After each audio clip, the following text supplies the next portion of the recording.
Hello दोस्तों, नई जानकारी के लिए सब्सक्राइब करें। जानकारी 10 साल बाद चर्चा में आई फ्लाइट MS-370 की घटना 8 मार्च 2014 की।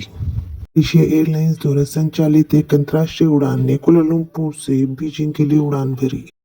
विमान बोइंग 777 उड़ान संख्या MS-370। चालक दल ने उड़ान भरने के 38 मिनट बाद दक्षिणी चीन सागर के ऊपर से ATC को संपर्क किया।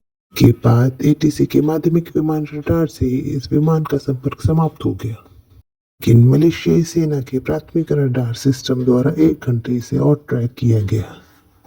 यह अपने नियोजित उड़ान ट्रैक से पश्चिम की ओर भटक रहा था। 227 पैसेंजर, 10 कैबिन क्रू और 2 चालक दल के सदस्यों के साथ फ्लाइट की कोई जानकारी नहीं थी।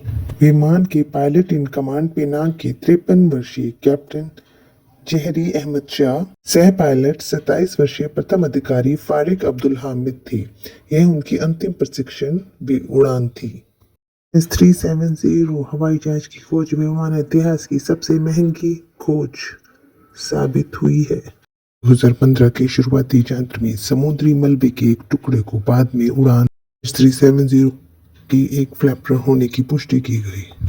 समुद्र के 120,000 किलोमीटर में 3 साल की खोज के बाद जनवरी 2017 में संयुक्त एजेंसी समन्वय केंद्र द्वारा जांच को निलंबित कर दिया गया।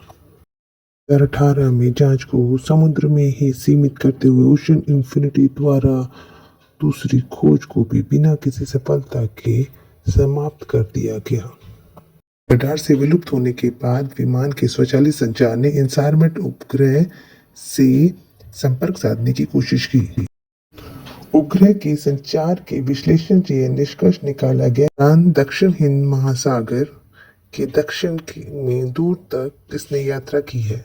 विमान के लापता होने को लेकर कई थ्योरीज आई। विमान का अपहरण हुआ, साजिश के तहत गिराया गया, लेकिन किसी भी थ्योरी की पुष्टि नहीं हुई। नॉट वेरीफाइड थ्योरियों पर ना जाते हुए नए जांच के दावों पर बात करते हैं। नया दावा जॉन ल्यूक मार्चन एरोस्पेस विशेषज्ञ और पायलट पैट्रिक द्वारा किया गया है कि अगर यह जांच दोबारा से शुरू की जाए तो कुछ ही दिनों में नई टेक्नोलॉजी के साथ इस विमान का पता चल पाएगा। मलेशियाई सरकार इस विमान की पुनः जांच के प्रस्ताव पर विचार कर रही है। तो उम्मीद के साथ MS-370 की जांच पुनः शुरू हो और 10 साल बाद विमान के गुम होने के असली कारण का पता चले। जानकारी विभिन्न स्रोतों से उड़ान MS-370 जानकारी के साथ शीघ्र मिलते हैं।